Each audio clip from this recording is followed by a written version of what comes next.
From inside the gym at Leominster High School, we say a good Wednesday evening, everyone, and welcome to high school basketball here on RFM. A very good evening, everyone, to those of you joining us all across the state tonight, for those of you joining us in central Massachusetts, eastern Massachusetts, and all points in between. Welcome to RFM Basketball, where tonight, Leominster High School will play host to Burlington High School in a battle of devils. The Blue Devils of Leominster, the Red Devils of Burlington. Get ready to take the floor tonight. JV game in front, running a little bit behind. Burlington had a little bit of commuting problems, and of course, as someone who spends a lot of time on that very commute from east to west and west back east, it's understandable, as the case may be. Door to door from Burlington High School to Leominster High School is 40 miles in 42 minutes, according to our friends at Google. But with PM traffic, of course, with that afternoon commute, that's 40 miles in 1 hour and 40 minutes. That was approximately the ride out here tonight for the three levels of Burlington's teams. Came out here to, of course, play Leominster tonight. Leominster comes in with a 4-1 overall record. Meanwhile, Burlington, they've gotten 10 games in. They are 7-3, including a huge victory just a couple of days ago on Martin Luther King Day Monday, battling Arlington. A 97-72 win over the Spy Ponders. 72 of their 97 points came on three-pointers, with a school record 24 three-points baskets made by Burlington just a night ago. Meanwhile, for Leominster, it's a team that's been steady Eddie, as we see a JV game that continues ongoing here inside our broadcast position. An opening week win against St. John's, a loss against Wachusett on the road, and then 3 straight wins spread out over about a month's time.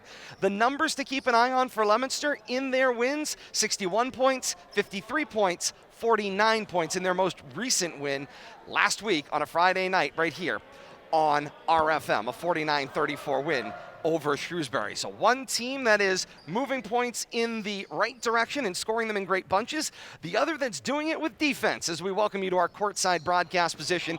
Todd Robbins, joined as always by Bill Thomas and Kate Robbins, and great to have you along with us as the JV game in front concludes, and they are going to now clear the floor, and then varsity will be able to come out and start warming up. Again, a little bit late of the intended published starting time of 7 o'clock here inside the gym at Leominster High School. We would expect the start time a little bit closer to 7:15 or 7:20. We'll keep you entertained between now and then. And the question tonight that we'll have to entertain: 97 points for one team, and a team that can score in bunches. They scored 104 points in an exhibition game against Drake earlier on this year. They can score an awful lot of points, and they can shoot from deep. Meanwhile, for Leominster, it's defense, defense, defense. As I turn to Bill Thomas, having a conversation with Burlington coach Phil Connors earlier this week, Billy, the thing that Coach Connors pointed out to me was the fact that Leominster and Burlington met a number of times this past summer in summer ball action. Leominster won every single time. So they certainly came in tonight knowing that they have got a serious contender. These are 2 Division II teams according to the MIAA playoff format. So these are like opponents that are jockeying for position to make that top 32 and qualify for the statewide playoffs. Yeah, well, it's nice of you to say all those nice things about the summer basketball, but I don't think I'd take much stock in that, Todd, about Leominster beating Burlington every time they played. But you know, that's practice, and this is the real thing. And I'm quite sure that we're going to see a much different team than what Leominster was facing over the summer. You know, a team that starts off their season throwing over 100 points at their opening game opponent and then continues to pour it on. You know, the most recent game, 24 three-pointers. I'm not sure what kind of records they keep at the high school level, but, you know, the coach said that he thinks, as far as he's concerned, it's a school record. Yes. He doesn't know about any other records, but just lightening them up from outside the arc. And you know, we speculated before we came on here, what kind of defense is Coach Grutfield going to come up, you know, going to throw at him to defense outside beyond the arc and have to maintain that composure and not give up those easy baskets inside. I think we're going to see a great basketball game tonight, but Leominster's going to have to find some more scoring than just Justin Dada. Absolutely correct, Bill Thomas. Welcome in the third member of the team, Kate Robbins. And Howdy. Kate, as we look at these two schools and the battle that they're going to have, the numbers I led off with there, it is an indicator of course, a team that is very offensive-oriented versus a team that is very defensive-oriented. You get into that classic debate. You know, do you win with defense? Do you win with offense? Tonight, Coach Grudgefield's team almost seems like they have got to depress the opportunities for Burlington tonight. You know they're capable of scoring 97. They're capable of course, hitting 24 three-pointers in a game. They just did it 2 nights ago. But you can only do that if you possess the basketball. Certainly. This might be a night for something like a Princeton-style offense that you might have seen at Georgetown in the 80s, 90s, and under John Thompson and John Thompson III. Something like that, where you limit the number of possessions that the opposition is able to have. Maybe that's your best defense, is to use the entirety of that 30-second shot clock. Well, and you certainly said it correctly. Leominster has been most successful when they've kept their opponent to approximately 40 or less points on offense. That's certainly going to be a tall task tonight for the Blue Devils. I think more importantly than that, we also have to harken back to their most recent contest, where against Shrewsbury last Friday night, subpar basketball being played on both sides of the ball for Leominster. One of the things that I very much appreciate about the coaching staff for this Leominster Boys Blue Devils basketball team, and I'm sure that the players themselves, we don't necessarily speak to them obviously as often as we speak to the coaching staff, but it's not as if Coach Grudgefield and his coaching staff got out of Friday's win like, hey, way to go, that was a fantastic W. They knew that if they came into tonight's contest with that same type of effort, that same type of energy, it's not going to get it done tonight. As you said, this Burlington team is explosive on offense. You have to find a way to limit that explosiveness, and it's going to be very interesting to see what Coach Grudgefield comes up with. And I think the most important thing is going to be those minute not even mid-game, but in-game adjustments, because you can come out with a game plan, and as soon as the opposition shows you what they're doing, you're going to have to continuously correct over and over and over again. In my short conversation with Coach Connors, doesn't sound like he's going to be using an extensively deep bench unless the game goes one way, very starkly one way or very starkly the other. So you're going to essentially have that core starting 5, and as you said, it's about limiting their opportunities to possess the ball and finding a way to basically to contain that perimeter shooting, because they're just absolutely lights out from the perimeter. Indeed, and of course, Bill Thomas, we've been talking about this over the kind of the duration of the season and what we've seen thus far, and it seems like brand of basketball-wise in Central Massachusetts, right now everybody wants to go up and down the floor, and they want to go up and down the floor real fast. Maybe a little bit faster than their skill really allows. They want to press the basketball. They want to bring it down in transition, and they want to go, step on the gas, and run right by the defense before they get a chance to set up. Meanwhile, in watching these games that Burlington has taken, like watch their game against Wakefield, watch their game against Watertown from earlier this year, they are a half-court style team. They are going to want to bring the ball up floor in a disciplined manner. They're going to want to set their half-court offense. They're going to want to drive and kick. Had an opportunity to speak to a coach in the Middlesex League. He said, you're going to recognize in this offense, they want to drive the ball in deep, and then they're going to look to kick to the outside and wait for the defense to collapse to the interior, and then, of course, open up their shooters on the outside. Yeah, and I could see Coach Grudgefield trying to maybe limit their amount of clock that they have to operate on the offensive end. Maybe a little press, take 6 to 8 seconds off before they get over that timeline. Limits the number of drives and kicks that you can utilize in your set offense. You know, they're always not going to shoot off the first kick. If you can get that kick out, get some press on that first guy, yeah, you start scrambling a little bit, but you limit the clock, you limit the number of drives and kicks that they can run through their offense. Don't let them rotate. And, you know, I think that might be the key to success. We're not going to know till we see what kind of shooting team Burlington actually is. And, you know, we speculate, is it going to be a man-to-man defense? Is it going to be a box-and-one, an extended zone, maybe a 2-3? I think we're going to have to see how the game plays out. I wouldn't be at all surprised to see Leominster come out with a up-close man just to try to limit the kicks and have somebody in the perimeter shooters' faces. Limit the clock. You said limit possessions. But how do you put a rope around a high school kid that just wants to get up? We've seen it, 30 seconds left and no shot clock, and you're winning by 2, and we still see kids shoot after 10 seconds. So that's something hard to drive, get into a kid mentally. They just want to play the game. So as far as slowing the clock, slowing down the game itself and running some kind of four-corner offense a la Princeton or, a slow college game, that takes a lot of discipline, Todd. If they can employ something like that and limit possessions, power to them. But, I just hope it doesn't turn into a shootout. You just got to limit possessions, but you got to play smart defense if you're Leominster. Well, and if Leominster was going to go in that direction and go with trying to limit possessions, like we said, Bill Thomas, it would be a huge change in who they are and how they naturally play out on the floor, or at least how they've played to this point. Should be interesting to see how these two teams develop. Points, that's the deal. Points are at a premium tonight for Leominster. They are going to have to go, if you end up in that shooting match, Bill Thomas, shot for shot and possession for possession with Burlington. Well, and you're exactly right, Todd. Justin Dada has been the only constant. 4 or 5 games in a row, he scored over 20. He had teens the first couple of games. He had the quietest 24 points the other night against Shrewsbury that I think I've ever seen. I had him for mid-teens. Kate had him at 22 at the time. And but no shots beyond the arc. I don't think he had any three-pointers the other night. His shooting was off a little bit, but he did make his foul shots, and we saw him running that weak side baseline and that left side block to perfection. I hope they incorporate more of that tonight, get him involved in the offense early, but I really think the key, he's got to hit some of those outside shots, pull the defense off him. It really opens up the baseline, that left block. He loves running that weak side. I hope his guards are dribbling with their head up and get him the ball as much as they can when he's in position. Otherwise, we got to find another double-digit score somewhere. I think Ricky Concacion might be back tonight. He missed the game the other night. Maybe he can provide that spark. But we'll have to see how the game plays out tonight. But somebody else got to step up.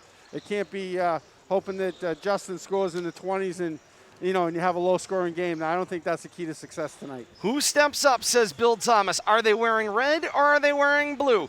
Cheer for your favorite Devils via the second screen experience right here on Facebook Live. It's facebook.com/Media Rivalry. You could cheer on your favorite Blue Devil or Red Devil. Just drop your comments on in below the broadcast, and we'll keep an eye on those and drop them in throughout the game tonight. We are getting closer and closer to tip-off. It's Leominster and Burlington, Blue Devils and Red Devils. The 4-1 Leominster Blue Devils, the 7-3 Burlington Red Devils. Midwatch versus Middlesex League.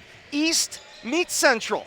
All of this, a precursor to playoffs to come. That's the action we have ahead for you. You hang right here with us as we continue.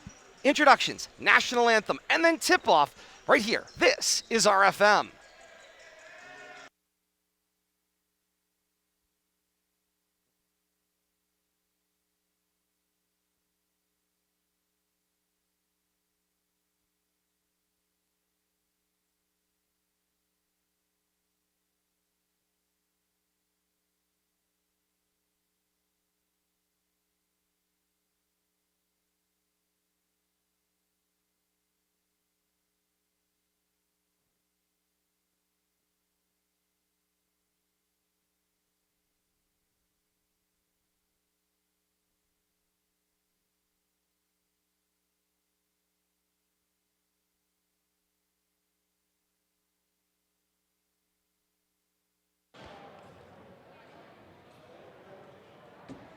Good evening, fans, and welcome back to basketball.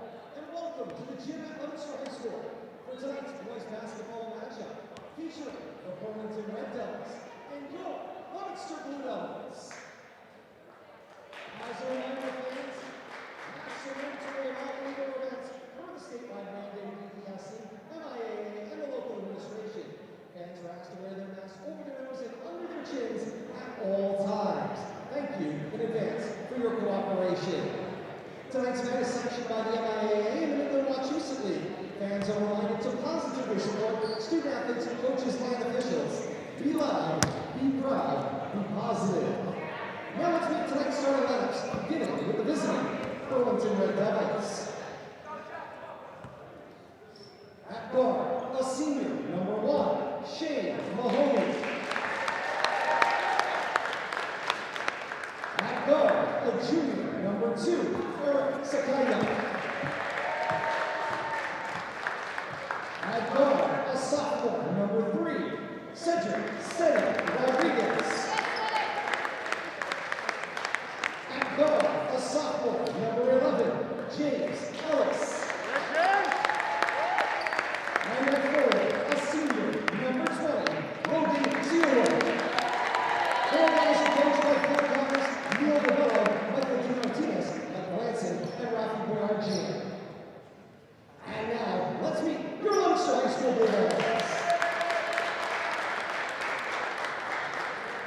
At guard, a senior, number 4, Kevin Viola.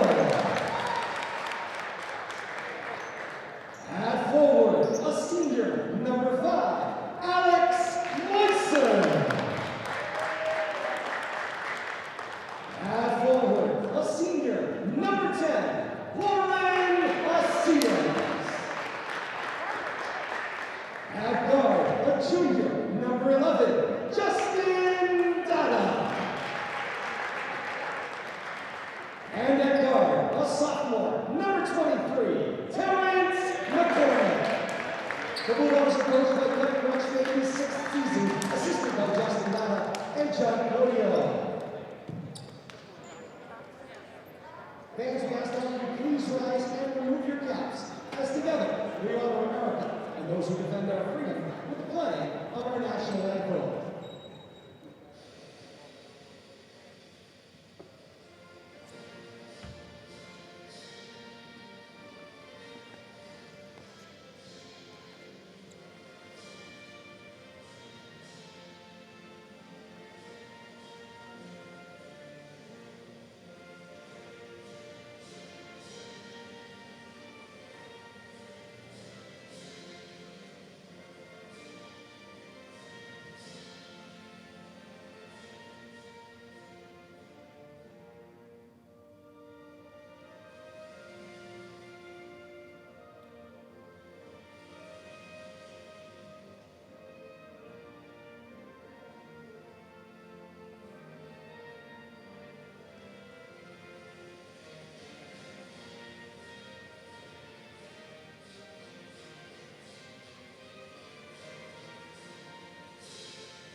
And with that, we're ready for basketball here on RFM. We also say a very good evening to those of you joining us on delay via Leominster TV. Bradley Bedard in the house tonight, bringing you the video on delay on your local Verizon and Comcast channels. Great to have you along with us on this beautiful Wednesday evening in the midst of the basketball season. Leominster and Burlington for you. And of course, this has been the discussion, Bill Thomas. Teams trying to build their schedules in order to be playoff eligible. And here's your first opportunity because everything else pretty much got COVIDed out somewhere between the holiday and the start of the new year. Yeah, and I think this is a good matchup of Division II teams. You know, you got to look outside the box, outside your perimeter sometimes.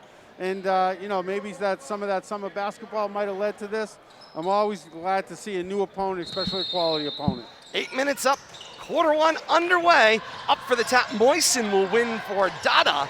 And left to right go the Blue Devils here in quarter number one. We're in the home white tops, white bottoms, trimmed in royal blue tops and cuffs. Royal blue numerals front and back. Blue Devils framing in the numbers along the front of the jersey. As Moisen drives, push shot in and out, doesn't go. Second opportunity doesn't go either. And Viola's got himself the rebound. And quickly into that half-court offense. It's Sakaya into the front court, tipped away by Viola, lays out, but is out of play, and the ball will stay with the Red Devils. So interested in that pregame conversation with Coach Connors about the fact that normally Burlington would not schedule a team like Leominster, but in this new playoff system, you have to beef up that non-conference schedule if you want to be competitive and ensure a playoff spot. And let me go on the record early and often. I love it. Steal in the front court, tipped away. Love to see teams challenging themselves. As Burlington goes back into a 1-3 or a man-on-man in situation here. Yes, they are going man-on-man. Well, they keep switching along the top. Up across the top, this is Moisen. Drop it off for Asias. Little shoulder fake drive, got some room baseline, laid it in and good, draws first blood. At the 6:50 mark of the first quarter, it's 2-0 Leominster. Nice job by Asias working that baseline. He's muscled his way into the starting lineup and taking full advantage of it. Skaya is playing the point guard spot. He'll float it to the inside for Viola. Misses off the back iron. Deflected out of play, and the ball will stay with Burlington on the last touch by Leominster. Pretty evenly matched height-wise between these two teams. Indeed they are. So nobody's going to outpower anybody in the height game. Rodriguez will drop it off to the star Mahoney. Universally agreed upon in the Middlesex League to be one of the best players of the year and clearly Burlington's top shooter. Go with a cross-court skip. That was too low, and it's picked by Dada across the paint. Dada swings to the near side for McCormick. Stutter, drive, float in the lane, made an adjustment in the air. Shot didn't fall, and Ciola's got the rebound. Got to make those layups, 3 missed layups. Sakaya down floor, tries to go cross-court skip again. Viola will tip it loose, and a little bit of ice underneath him as he skids to a stop. Third defensive steal already. Dada to the near side spin, he shorted it, and it's another missed bunny, Bill Thomas. 3 good looks, and none of them down. Not only that, when they're missing those bunny hops, also you got single shot possessions for Leominster across the board right now. They're not getting those offensive boards. Notice they're playing the extended man. We speculated, and that's what I was hoping we'd see. Don't give them anything at the arc. Get up in their face. Burlington right now in no hurry to drive to the inside. 4 to shoot on the possession. Have to throw up a long 3 for Ciola, the centerman. It's short of the mark. It never caught the rim, but possession had already changed. Dada's got the basketball for Leominster. All about that press defense. Go ahead, Kate. Bill Thomas, you specifically mentioned making sure that on that very tight man coverage that they're extending Burlington out. Essentially, if they want to take a 3-point shot, they're taking it from the NCAA or even the NBA 3, really pushing that out and making those 3-point shots that much more difficult. Yeah, and you got to contest them. You can't give them easy looks either, Kate. Viola with another turnover in the front court, so another drive possession for Leominster. 3 minutes gone by here in the first quarter. It's 2-0 Leominster with the lead. Into the paint, turnaround jump for Seti Rodriguez, short of the mark, and Dada's got himself a rebound. Speaking of dry spells, right now Burlington very dry here in the first quarter. Impressive stifling defense right now by Leominster. Clearly they've looked at the tape. Now they need to be able to keep it up and make sure that they're managing their adjustments because Burlington will be making them, you can bet your bottom dollar. Leominster needs 4 good quarters here tonight. Moisen with a 3 from straight away and buries it. One of the things, Bill Thomas, though, that we've seen right off the bat, the pace from Leominster has been much, much better than we saw against Shrewsbury the other night. Well, I think it starts on the defensive end. And it carries over that aggressiveness, Kate. Rodriguez fails to respond on a 3 and back down the floor. Dada with some space, foul line pull-up jumper. He hits a 7-0 run for Leominster to open the basketball game, and Coach Phil Connors has to take a timeout. Stops the clock at 4:15 to play here in quarter 1, and Leominster out to a commanding 7-0 lead, and I don't think that's the more important number on the board. Yep. I think it's the 0 on the Burlington side of the board. It's shortening the basketball game, and it's depressing the overall score. Bill Thomas, I'm going to double down on what Todd's saying as well. Because of Leominster's defense right now and how tight it's been, it's not just the 0 under Burlington's guest score, it's the 0 under the fouls as well for Leominster. Well, playing that stifling defense and containing the fouls. Well, you know, it's funny you should mention that. I see at least one veteran official that we've seen in past years. The other official I can't recognize, but, you know, I'm sure that they wanted to send a good crew here tonight. 2 top Division II teams here battling for playoff positioning. You know, I think we're getting what we expected. And it very easily could be a 13-0 lead. 3 missed easy baskets by Leominster, but, you know, the 7-0 lead's nothing to complain about. And you got to wonder to yourself right now, Burlington has played 10 basketball games. Leominster has played 5.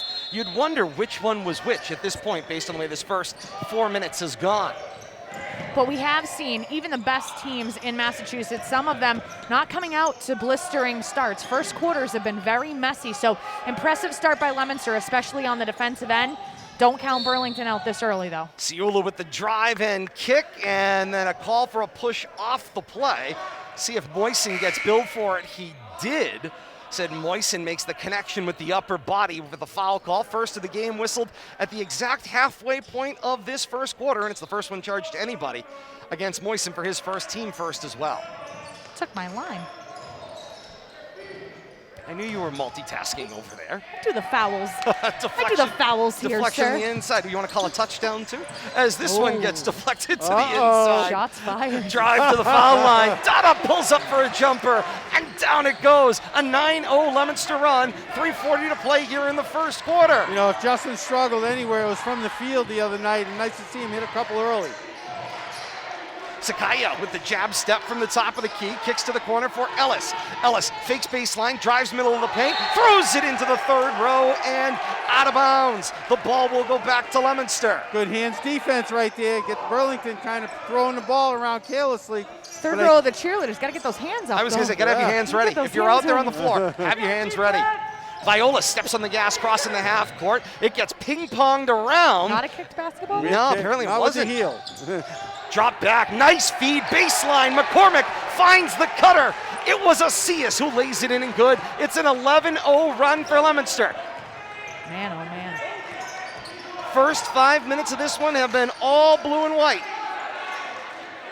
Frustration starting to set in right now for the Red Devils. Red Devils wearing that patriotic look. It's cherry red tops, cherry red bottoms, trimmed in blue and white on the edges. Sakaya able to draw the reach-in foul on Encarnacion, who returns to the basketball game. Bill Thomas, you had an opportunity to talk to Ricky Encarnacion. Sounds like he's doing very well academically, which we like to hear. Student-athletes doing well academically, we didn't but see him the other wasn't night. here the other night. Good to see him back. It's easy to speculate grades, when you see a play and miss, but nope, straight A student, just had a commitment. But glad to see him back on the court tonight. Burlington on the board. Ciula with a wide-open three, finds the bottom of the net. 2.5 minutes to play here in quarter one. Asias' drive spins around the rim, will not fall, but the foul contact called against Mahoney. Tell you, keep pressing that basket, keep working that paint. They'll start falling. Good looks tonight for Leominster. Easily could have been a game that's much closer to 15 or 20-0 on the early going. Board. As Asias hits the first. That board is fixing itself. Mike's doing wrestling this week, so. Substitutions everywhere. Official table on the floor as well. Asias' second will go, 2 of 2 on the trip. Leominster's lead is 10 at 13-3, 2.5 to play here in the first quarter. Up floor, Rodriguez with a baseline. Underhand, Mahoney, corner, Ciula 3. Buries it again! Back-to-back possessions for Logan Ciula, the forward.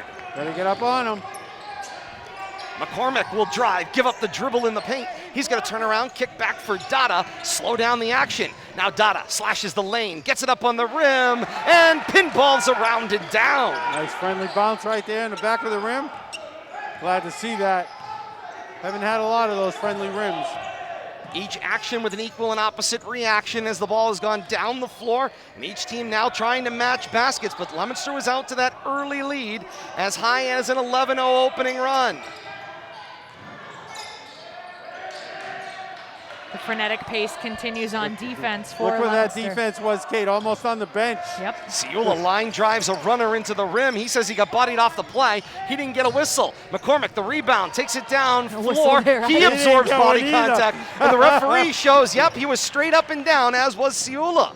The drive, Mahoney with the discard. Kick back top of the key. Sakaya thought about it, kicked it Rodriguez. 3 in the right corner, and he hits the bottom of the net. That's a good kick right there, but you got to stay with the ball. 3 baskets from the field for Burlington, all coming from beyond the three-point arc. The 11-0 run starting to evaporate. 15-9, Leominster's lead. Under a minute to play here in quarter number 1 in a back-and-forth basketball game. When all your baskets are threes, that lead can evaporate quickly. Hawes with the baseline drive, found himself under the rim, got stripped, and the takeaway's going in the other direction. This is Rodriguez. Find Mahoney, slashes down the lane with some room. That one won't fall. Dada's got himself the rebound. Dada takes it all the way to the rim, and the soft touch will go. Nice drive right there, cutting through the lane. Is that Dada? Indeed it was. It was. 17-9, an 8-point Leominster lead. Final 22 seconds here, shot clock off here in quarter number 1. Can you imagine 3 more quarters of this? I was going to say, it has been a frenetic first quarter pace. Mahoney gasping a little bit out at the half circle, trying to slow things down for a final shot. Gets the ball right back from Rodriguez. Now takes it down the lane, throws up the reverse lay-in, misses everything. McCormick's got the rebound for Hawes. Good if it goes. He catches the basket support, and that's the way this fast-moving first quarter will come to an end. Oh my, somebody get out the fire extinguisher. Frantic. 17-9, Leominster on top of Burlington in an end-to-end basketball game here in quarter number 1. And Bill Thomas, it was exactly, everybody was on character. The only difference is Both teams missed shots. Burlington just missed excessively more shots in the possessions. Well, Burlington started to find the range, but Leominster, I think, kind of backed off, got caught chasing the ball around there. But when they can get out on the perimeter, get that hands-up defense in the shooter's face, as we saw for about 6 of that 8 minutes of that opening quarter, Leominster's going to be successful on defense. Don't give up on that, but don't get caught chasing the ball, especially to the weak. Leave that weak side guy open because they're going to swing it. That's what they do. You got to be ready to react. Welcome you back to our courtside broadcast position. Todd Robbins, Bill Thomas, Kate Robbins, just off camera there. Hello, and Kate, friends. through one quarter, what are you seeing on your stat sheet? Right now, all of Burlington's shots, all of their 3 made baskets from the field coming from beyond the 3-point arc right now. Leominster with exceptional first quarter performances from Asias and Dada, but they need to get more friends involved on that stat sheet in the scoring column. And quickly we move our way to quarter number 2. Leominster begins with a 17-9 lead and Burlington with the basketball. From straight away, this is Rodriguez into the corner, kick, finds Sakaya, gets some space, throws it up on the rim, that one won't go. Rebound down for Moisen, tried to outlet for Dada, who tried to highlight it down floor. It got deflected, the shot ends up going up from Viola, and it got taken out of his hand. Saving grace right now for Leominster. They've been out rebounding Burlington by quite a bit. Mahoney breaks a couple of ankles on McCormick and finds some room for the lay-in good. First score from inside, not outside the 3-point arc for Burlington. McCormick had some space, took the open 3, it won't go. The uncontested rebound comes down in the hands of Ellis. Ellis takes it end to end, misses the shot entirely. Billy, like you said, I think Leominster's going to need to slow things down on their offensive end just a bit, because if Burlington continues to go right back down court and be able to minimize Leominster's scoring, things are just going like a ping pong match right now. Yeah, you definitely don't want to get in a fast break game, because then you're going to get sucked in chasing the ball, going to leave the perimeter open. And if every time you go down the court and get 2 and they get 3, Ciula falling away and buries a 3-pointer right in front of the official. That was an NBA 3-pointer right there. My, oh my, oh my. Timeout on the floor, timeout taken by Coach Phil Connor. I think he wants to set up a defense in response to that made basket. 6:46 to play here in quarter number 2. And don't look now, a 3-point basketball game. Leominster 17 and Burlington 14. Took Burlington an awful long time to get their first 3 points, but they got to double digits, Bill Thomas, in a blink. And a 14-6 run over about the last 4 minutes, I would say. You know, they struggled mightily the first half of that first quarter, but they've come on strong to make this a 1-possession game at this point. Not to talk about possessions and how it's going to affect the outcome of the game, but we talk about limiting Burlington's possessions. You can't let them continue to fire away, play hands-up defense, and be patient on offense. Lowest scoring output this year for Burlington in a win was 45 points in a 45-40 win at Watertown back on December the 17th. and all of Leominster's wins have come when they have limited their opponents to 41 or less points, and that's what they're going to have to do here in order to be successful. They're going to have to limit Burlington to one of their lowest scoring affairs all year long, and right now, the last few minutes, I think they've been playing into Burlington's hands by going in for that quick shot on these offensive possessions and not getting multiple opportunities, not getting multiple bites at the apple to score. Asias with the drive down the right side of the lane, got it on the rim, no help there, and the rebound down for Rodriguez. Up floor, finds Mahoney, no look, comes to the corner for Ciula. Now sets up Mahoney. Drive, baseline, reverses hands, got it on the rim, lay in good. He caught Halstead napping, he blew right by him. Halstead tried to reach back in, but the ball was already on the glass and heading its way in. A 1-point basketball game, 2 minutes into the second quarter. 17-16 Leominster, up just 1. Halstead got some room wide open, and he doubled up the dribble. It's a turnover and back to Burlington. Yeah, I got trapped there and spun around. Forgot he had already picked his dribble up once, the officials didn't. 5:55 to play here in quarter 1. Burlington's first opportunity to claim a lead. They have not led yet tonight. Quarter 2. Quarter 2, thank you. I'm reading that board. That's Yep. a problem. Read the graphic. The drive and jumper, Rodriguez doesn't go. Ciula gets the rebound down from Rodriguez. Mike's not Kicks here. cross court, 3-pointer away, and Rodriguez hits another. Got to get hands up there. Can't stand back and let him fire away. That 11-0 run is gone and then some. 5.5 to play here in the second quarter. It's 19-17. Burlington's got their first lead of the night. The left-hand drive. Asias kicks back for Dada. Triple threat position.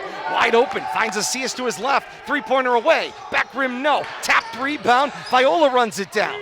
Thought about a three. Instead, drops it off to Asias. Spins through the baseline. He's called for the walk. And the ball will go back to Burlington again. Nice move, but a little extra step there to make that spin. Officials right on top of it. Another open possession for Leominster. There have been a lot of them here in this first half that have just been dry, and drier. Dada scoreless in the second quarter for Leominster. Actually, Leominster with no points. Everybody's scoreless. Mahoney pulls the string, drops it backdoor, finds Ellis, sets up a Ciula three, and he hits again! That's his fourth one. Loves that baseline, either side. I think you're going to see a timeout from Coach Kevin Grutchfield here coming up soon with 4:34 remaining in the quarter. Leominster remains scoreless in this second. The Burlington parents in attendance are electric. 4.5 to play here in the second quarter. It's 22-17 Burlington. Halstead with the drive. Left hand fires up a shot. Too strong off glass. Rebound down in the hands of Mahoney. Poked away by Viola in transition. He finds Asias. Now Asias for Moisen. Launches a three of his own. Back rim too strong. Rebound down for Asias. Gets the shot up. Draws the body contact on Ciula. And it's two shots coming up for Warren Asias. Nice job using his reach right there to tap it to himself. Gets himself a putback opportunity. Ends up at the foul line. Halfway through this second quarter, and Leominster finds themselves trailing 22-17. Asias at the line shooting two. Need to get the lid off that basket right now. First one won't fall for Asias. Hey, we're right back with you again. Another big Central Mass matchup coming up this Friday. That's January the 21st. It's Leominster and Wachusett on the boys' side. Right here inside the gym at Leominster High School. 6:35, we are on the air with a radio pregame. 6:45, the RFM broadcast launches. And 7 o'clock, the tip-off here on RFM on a Friday night. It's a lane violation called against Leominster. Turnover will go back to Burlington. That's unfortunate. 4:04 to play here in the second quarter, and there was a deflection as Viola poked it away along the end line. Coach Connors switching his strategy. He's going to bring everybody into the front court for the inbound. They're trying to change the pace here a little bit, take some clock off of Burlington's offensive possession. Under the 4-minute mark we go. Mahoney with the loose dribble, comes to the near side. Finds Rodriguez to Ciula. Back out to Mahoney, good challenge by Asias, prevents the three-point opportunity. I like Mahoney's pink kicks. Indeed. Gets a little screen with some room. 7 to shoot. Pass deflected, on its way to Sakaya. Nice save. Back to Viola. 1 second to go. The runner from Mahoney got the front rim. It did not make it in transition, however. Burlington with the turnover on the offensive end. They'll get the ball right back. Ciula drops it off for Mahoney. Take it back toward the half circle. This is Eric Sakaya, the junior. Drops it off for Rodriguez. And Sakaya gets it right back. 3 from straight away. Back rim, no. Asias the rebound. He had body position on Ciula. Asias takes it all the way back down floor and misses another bunny for Leominster. Leominster still scoreless in the second quarter. Only 3 minutes remaining. That's 5 full minutes of clock. No points. A playoff atmosphere here inside the gym at Leominster High School despite the COVID-limited crowd. 2:45 to play here in the second quarter. It's 22-17 Burlington. Ciula with the turnaround in the lane, and he finishes over the top of Moisen. Using his size right there. Nice job on the offensive end by the big man. Coach Grutchfield has just been stalking the Leominster sideline, pacing back and forth right now, looking for his team to start to strike on the offensive end, but the iron unkind at the moment. This is the type of challenge you're looking for when you get into one of these games, as Viola opens a bank account and finishes with a 3. 2 minutes and 11 seconds remaining in the quarter. Leominster's first points from the second quarter. Closes themselves within 4. That's the good news at 24-20. The drive and kick. Around it makes its way to Rodriguez, who flushes another. That's his third 3. 27-20, a 7-point lead for the Red Devils. Missed an open opportunity to get the ball to Dada right there. who is Viola scoreless right now in the second. Need more production from him. spins back to Dada in a double team, goes to the corner, McCormick. Baseline drive right, throws the reverse, lay-in opportunity, and it will not go. And Coach Connors throws on the brakes in transition. Open opportunity, Rodriguez lines it up. It was unchallenged, and it did not fall. Ball down in the hands of Dada. Mentioned this constant double team on Dada. No surprise that he... Viola, the double clutch. He draws the block. Can't finish at the rim, but Viola's got 2 shots coming from the line. No surprise that Dada's been struggling in this second quarter to be able to find the net when you're constantly being bothered by 2 players. You're in this constant double team, but that means there's a friendly jersey in white that doesn't have anybody on them. Leominster needs to find that open man and make sure that that person is productive, because Dada right now has his hands full. Viola's first will go at the line, close Leominster within 6. 1:16 to play here in this first half. Coming up at the half, Kate's got your first half recap. She'll walk you through all the stats. We'll take a look at some mid-game adjustments. What does both teams need to do in order to finish this one in the second half? As Viola completes the 2-for-2 trip to the line, 27-22 is Burlington's lead. 1:10 to play here in the first half. Kevin Viola, only Blue Devil in the second quarter with any points. Team high, 5 points in the second quarter. Winding down to the final minute here of this first half. Encarnacion working on Ellis out at the half circle. Now Ellis drives. Foul line extended. Corner Rodriguez works its way to Mahoney. Drives the left side of the lane. Not able to finish. Dylan Carr into the game. Comes down with his first rebound. Up floor for Dada. Trapped in between 3 Red Devils. And Dada's not able to get off a quality shot. If there's 3 people on you, that means 2 of your friends don't have anybody on you. Math does tend to work in your favor here. But a 9-second differential shot clock to game clock. Skaya with the basketball, standing out at midcourt. 23 seconds left here in the first half and 10 seconds to shoot. Now 5 to shoot. Skaya, drive, kick back, find Rodriguez. 2 to shoot, go 1. Mahoney's shot is good if it goes. It misses the mark, it misses the rim. It's a shot clock violation and the turnover, and the ball will go back to Leominster with 8 9/10 seconds left here in the first half. I haven't mentioned how much I hate watching a player dribble a clock out like that. I mean, come on, pass the ball around. Just because there's only Thin the basketball game out. Bill Thomas, tell us how Don't you really stop feel. running your offense. Tell us how you really feel there, You big had guy. one pass and a Leominster shot working the clock. press break. It's a Cius. 2 on the clock. Doesn't go. Carr tried to touch at the buzzer, and he wasn't able to redirect the miss. And that's the way the first half will come to a close. Leominster opens the first half of action on an 11-0 run, seemingly in a commanding lead at the end of the first quarter. But at halftime, they find themselves trailing by 5. It's Burlington 27 and Leominster 22. Kind of easy to do some math there. 27-11 run for Burlington after Leominster raced out to that 11-zip lead. Burlington found its way to the basket, but I tell you, Leominster missed way too many layups. I know some of it contested, but you got to expect at least half of those to fall. And if they did, be a much different ball game. I'm sure that's something they'll talk about in the locker room. Try to finish those opportunities. 13-point swing, though, Bill Thomas, in this one. You're up by 8 points if you're Leominster at the end of the first quarter, down by 5 now at the half. Well, we saw how quickly Burlington can string points together. And once they got the lid off that basket with that first 3-pointer, you saw how quickly they made up that 11-point deficit and just continued to pour it on. I think Leominster got caught chasing the basketball a little bit and left the open men, especially on that second and third kick, getting sucked in, and then finding somebody in the corner. And number 20 was who they were finding frequently, and he was burying them from the baseline. First half has been a treat. Burlington 27 and Leominster 22 in front of a family-only crowd. Lots of family members in attendance this evening here inside the gym at Leominster High School. Burlington 27, Leominster 22 at the break. Back with halftime next. This is RFM.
Back inside the gym at Leominster High School, halftime, Burlington a 27-22 lead on top of Leominster here inside the gym at Leominster High School. And back to our courtside broadcast position, Todd Robbins alongside Kate Robbins. Bill Thomas steps away at the half. He'll be back with us for second half action as well. 27-22, Burlington with the lead. It has had every bit of that Central East playoff quality we expected in this basketball game and that both coaches truly expected coming into this one as well. Kate, as you look down the sheet here after one half of play, the numbers speak for themselves. You knew they could shoot from three, and Burlington shot their way right back into this basketball game. Yeah, seven threes between two different players. Only 3 members of the Red Devil squad on the offensive stat sheet for scoring points. But again, when we talked to Coach Connors pregame, he essentially was going to stick with that starting 5. So not surprising. You have a limited number of people contributing to the stat sheet. If we take a look at the numbers thus far right now, obviously Burlington up by 5. Individual notable statistics right now, Mahoney with 4 points, all coming in the second quarter. Rodriguez with 3 threes, so with a total of 9 points. Ciula right now with a team high 14. He's got 4 buckets from behind the three-point arc. Right now, Burlington, of nothing from the charity stripe. Haven't needed to. So 0 or 100%, however you slice and dice it. Couple of fouls in each direction. I mean, it was a really quiet first half of action on the foul side of things. Yeah. On Leominster's side of the ball, again, right now they find themselves in a 5-point deficit as a team. They've shot 2 of 4 from the line right now. 4 different Blue Devils contributing to the offensive stat sheet. Kevin Viola with 5, Moisen with 3, Asias with 6, and right now Dada with a team high 8 points, but all of those points came in the first quarter. The entirety of the second quarter, Dada was either double or triple teamed. So right now, what I think Leominster really needs to do is if Dada is going to essentially attract multiple red jerseys toward him at any given moment of time when he possesses the basketball, that means that the other players need to become far more active in the offensive production and the offensive pursuits for the Blue Devils. Because if Dada is attracting that much attention, 2 and 3 players at a time, that means that you've got a couple of players on the court that are getting beautiful, unobstructed views of that basket. And right now, Leominster needs to keep up in the scoring production. The other thing is right now Leominster, every single time seemingly they're getting the ball in the offensive zone, it's a one-shot possession. It seems as if they're moving at that frenetic pace, but right now they're moving at frenetic paces on both offense and defense. Not necessarily what we've seen out of Leominster when they've been on their game. So right now, Leominster really needing to take an opportunity. They're still winning the rebounding action, 13 to Burlington's 11. But right now, they're not getting multiple possessions on offense and not seeing a lot of offensive boards there. So something to work on. I'm going to be very interested to see what these halftime adjustments are going to look like, especially on Leominster's side of the ball. What we saw when they played against Shrewsbury a few days ago is a huge letdown in energy from first half to second half. That cannot, I repeat, happen in this game if they want to keep it a 5-point game. If they lose their energy, this will very easily turn into a 20-point game. No question about it. I was rifling through your papers there to look ahead a little bit, or I should say look back a little bit at some of the other games that we've had on this boys basketball team throughout this 2021, 2022 basketball broadcast season. And Leominster is at least 3 or 4 players shy contribution-wise on the floor. They've had anywhere between 6, 7, and up to 8 players that have made point contributions throughout the night. And right now, 4. You're not seeing it. Just 4. Well, and that's a great point because we actually, especially early on, I think it might have been even our first broadcast, commented on those points off of the bench. And Leominster, incredibly successful when they get that diversification of scoring opportunities. You cannot put this on the shoulder of Justin Dada. We saw that happen in the Shrewsbury game without his 24-point performance. Leominster does not come away victorious against that lackluster performance against Shrewsbury. Right now, because he's being double and triple teamed, he's not going to be able, likely, unless he has a breakout second half, to be able to get to that 24-point mark.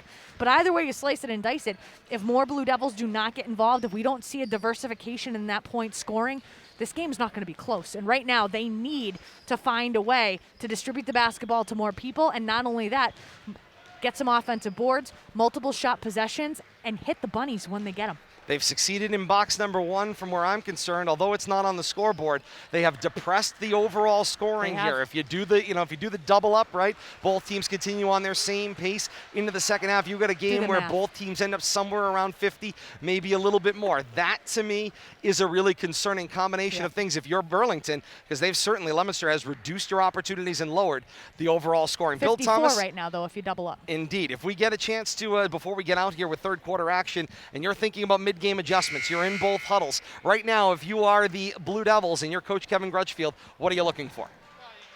That's me. Gotcha. You got to keep playing defense and don't give up that perimeter shot. We saw him kind of sag in and not get back. But Kate said it marvelously. You got to finish the bunnies. You know, way too many easy misses around the basket. You got to finish those off, and it's a different ball game. Bill Thomas, I get my best ideas from you. Couple of trivia things. I saw Coach Barnaby, baseball coach. Can't wait. He's hoping this game ends. He got some players ready to take some grounders out here tonight. And Coach Grutchfield, 1984 graduate of Burlington High School, and I believe he played varsity basketball for them. You're a liar. Chew on that one. Now there's a fascinating thought as we begin. Let's get some action here. Second half action. Bill Thomas, Gotta go you're back a to liar. work. I'm telling you, I got it from a good source. Into the corner. 3 away. This is Viola. Opens the second half scoring by burying a 3 and bringing Leominster back within 2. It's 27-25, 30 seconds into this third quarter. I'll say I consider my source reliable, Kate. We always appreciate those reliable sources. Like from the horse's mouth? Well, next best thing. Ciola's drive down the lane, scraped glass, and it did not roll, but he got bodied off the shot, and Ciola will have 2 coming from the line. How about the horse's mouth's boss? Well, all right. That's specific. I was going to say, well, we'll take Steve that. Dobbs told me. He said he tried to get it to you, but we were too busy. But yeah. I was struggling Just to before we read got his back lips. on air. The Yeah. mask thing throws things off. Yeah. I'm a pretty good lip reader. And you nodded your head like you knew what he said. Absolutely, always. Todd does that at home, too. Unfortunately, he knew you didn't, so he told me. 1 of 2 on the trip. That one does not go. Yeah, And 84, transition, here 84 comes Leominster. graduate, and he played basketball. Good to Burlington know. High. We appreciate that. Might have to ask him Value post-game. added.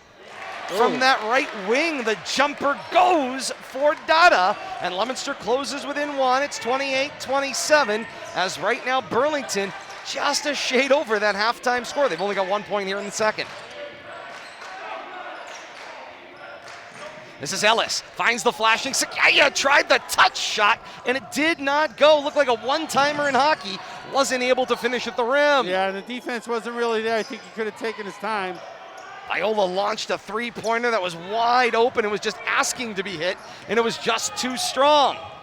Down floor, Ciula finds an open. Rodriguez trailing the play. And from straight away, that's 3 more. And you can't sag in on that. Don't chase the ball. Stay with your man on the perimeter. 4 threes for Rodriguez. That's 12 points. 6:20 to play here in the third quarter. It's 31-27, Burlington's lead. Dada finds some room. Cross court, right corner. Viola, head fake, step up. 2 will go. Good choice right there to put the ball on the floor, let the defensive man fly by, get an easier, cleaner look. 2 minutes gone by here in the third. It's 31-29. And Burlington goes back to that disciplined offense that we've seen in past games. Slow and half-court in orientation. Maybe got caught chasing a little bit up and down the floor, especially in that first quarter. Get out there and play extended defense, so don't give up the perimeter. Rodriguez, a little in-out action, finds the lane, missed the shot. Ciula's shot doesn't go. Now to the floor, Viola literally puts the fork into it, settles the ball down, finds Dada, and Ciula checks in, and it's an offensive foul. Good job right there. Dada just got caught a little out of control in the lane trying to kick. Nice stand by the defensive player right there. That'll be team second for the Blue Devils. Is that Mahoney who took that one? 5:29 to play here in the third. 31-29 is Burlington's lead. And out of control was Dada coming down the floor. He gave it up, but he rolled through the defender on the play. There's a perimeter. Follow and get chased. Rodriguez Caught chasing. drops it off for Mahoney. Down through the left wing. Nice interior passing. Ciula finishes, and a foul. Good use of the baseline right there. Find that open man in the lane. Good job by Ciula. 5:17 to play here in the third, and Viola goes to the line to complete a three-point play. Well, you know what? You make them work that hard for a basket. I still think that's good defense. You can't give up the perimeter and let them shoot those easy threes. Make them work for them. Haas will check in to spell McCormick as Coach Crutchfield looks for a combination and huddles up with his coaching staff over on the bench. Viola 1 of 2 from the line thus far in the first half. Just his third attempt. And that one's too strong, and the rebound down for Encarnacion. Cius with the rebound. He'll take the carry over half court and hand it off for Viola. Viola comes to the left. Finds Dada, triple threat position, gets the screen from Haas. Tried the screen and roll, and Dada pops up a three, doesn't go. Haas tried to smack at the rebound over Ellis, and Ellis takes that one away. Good use of the body there by Ellis to place himself between Haas and the basketball. Nearly and over the back. Indeed, Sakaya will fire up a three. It doesn't go from the left corner, and then there's a foul on the rebounding action. The officials confer on that one. Fouls been few and far between tonight. I think it was 20. They've got double fouls coming up on this action, and it will be a alternate possession will be the end result. And based on that alternate possession, the basketball will go back to Burlington. So they've got double fouls that got reported on the play. That's one player from either side. So you put a personal foul in either direction, and then you go to the arrow, and the arrow is pointing the way of Burlington. Well, already then. That's a tough call. Viola and Encarnacion appear like they were the two involved because both of them wanted to speak to the official that ruled the double foul. Viola has been taking exception to the contact all night and been pleading his case to the officials all night long. Kaya with a driving kick, and Ellis goes 3/4 of the way down and rattles out. Encarnacion gets the handle, finds Acius back in the offensive end. Acius with the spin, nice delay! There we go. And around it down it goes! There we go. That one went on the tilt-a-whirl before it finished. 33-31, Leominster within 2. 4:10 to play here in the third quarter. Viola's getting feisty. And he is getting bodied up by the smallest man on the floor. He just threw one to the back of the head of Viola, and Viola just keeps right on coming.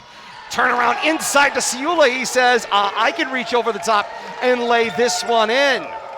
Taking advantage of his size right there, putting it to good use. Viola with a team-high 17 for the Red Devils. Encarnacion's three is wide of the mark. Haas the rebound at the left block. Doesn't go as he misses a second shot opportunity.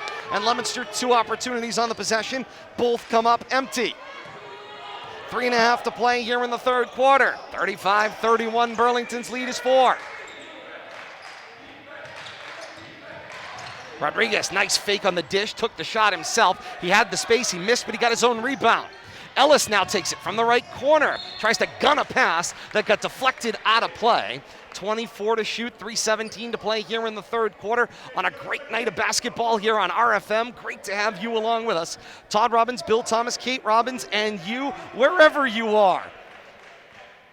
We'll also welcome in our viewers joining us in delay on Leominster TV. Bradley Bedard here bringing you the pictures in delay on your Verizon and Comcast stations all across Leominster. Now there's a conversation out on the floor, and I believe there was a retuck situation, and now they will blow the whistle to begin play. Viola the rebound, finds its way up to Mahoney straight away. 15 to shoot, Viola back door, he gets hacked, but he finishes the lay-in and brings the Burlington crowd to their feet. Great pass by Mahoney in there, finding him on that right block, using his body and his size. Nice little turnaround bunny, he gets that to go and one. Right now, Leominster is playing into that contact. Viola right now has taken exception the entire first half to the amount of contact that he has taken, and right now he is dishing it even harder than he took it in the first half. And right now, Leominster is playing right into that with 5 fouls. Coach Crutchfield right now arguing Leominster's case, but Leominster playing right into Viola in that contact. He is initiating, and he's being incredibly aggressive, but at every single turn, Leominster is retaliating, and we know the age-old story. It's not going to be the initial contact that gets the problem. It's going to be the retaliation in more cases than not that ends up causing the foul problem. And right now, Leominster is playing right into that. And Viola now both taking exception addition to the contact that he's giving and dishing it out even harder than he's getting. And the officials found themselves in both huddles as there was some issues out on the floor. Temperatures certainly raising here inside the gym at Leominster High School, but good job by both officials to maintain their discipline and, of course, maintain the floor discipline out there and remind everyone they need to respect themselves, the players, the way they interact out on the floor. A quality move on preventative officiating. My analysis of the situation, though, Viola has single-handedly turned the heat up, not only on the scoring sheet, but with the amount of contact that not only he is taking, but more importantly, that he is dishing out. First one will rattle home, and he completes a three-point play. And now there's a whistle after the play, and Sakaya will get called for the ball. This wasn't even inbounded. This was off the ball play prior to the, of course, ball being returned to play. So you're going to see the officials ratchet things up here a little bit at the 3-minute mark here with the third quarter. 38-31 in a 7-point basketball game, and folks losing their cool. The whistle is going to reestablish discipline. And I think they tried to start it with that double foul call, but it hasn't slowed down the action. Indeed, it didn't. The three does not go for Leominster in the rebounding action. Burlington's able to dribble it out of trouble. Rodriguez straight away is short of the mark and out of play.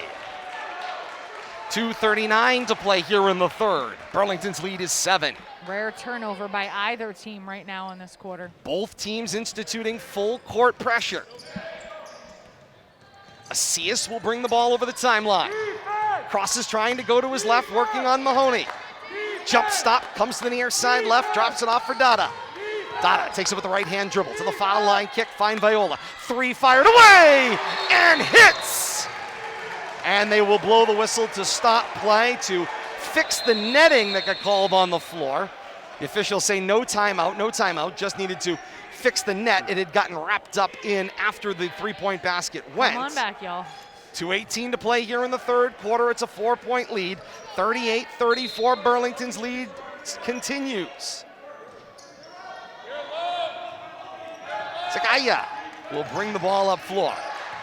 Working on Viola with token pressure. And it's picked by Asias with some room to the rim. He tries to slam it. It is missed. The rebound for Viola, and he gets called for the walk, and the ball will go back to Leominster. A little showboating going on there, cost him 2 points. If we've been having that much trouble with the bunnies all night long, Tried to slam it home with authority, and not so much. Gotta be sure. You want to admire, of course, the enthusiasm to try to make the big finish on the big play. It looks really great when you finish. Doesn't look so good when you miss. Mahoney does a nice job to wait for the defender to blow by, and Sakaya will turn around and complete the 2. Yeah, drawing the defense in.